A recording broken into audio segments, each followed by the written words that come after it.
வெளி மாநிலங்களிலிருந்து சென்னைக்கு படிக்க வரக்கூடிய பெண்களுக்கு பாதுகாப்பு இல்லைன்னு ஆளுநர் ஒரு கருத்தை சொல்கிறாரு.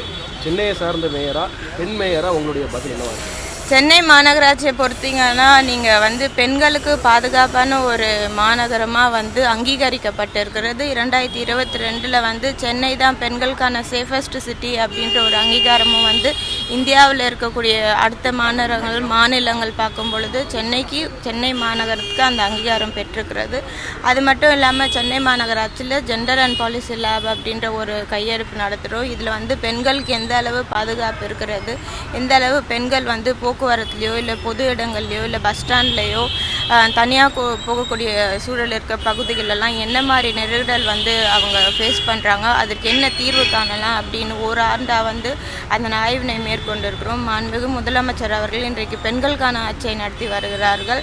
ஆளுநர் அவர்கள் அந்த மாளிகையிலேயே இருந்து இந்த மாதிரி விமர்சனங்களையும் கோரிக்கையிலையும் இந்த மாதிரி தேவையில்லாத சர்ச்சைகளையும் கூறுறதை விட்டுட்டு பெண்களுக்கு எந்த அளவுக்கு முக்கியத்துவம் இருக்குது, பெண்களுக்கான ஆட்சி எந்த அளவு இருக்குது, பெண்களுக்கான திட்டங்கள் எவ்வளோ நம்ம மாண்புமிகு முதலமைச்சர் அவர்கள் கொடுத்து வருகிறார்கள், பெண்கள் இதனால் எவ்வளோ பேர் பயனடைகிறார்கள் என்று நேரில் பார்க்குமாறு ஆளுநரை கேட்டுக்கிறேன்.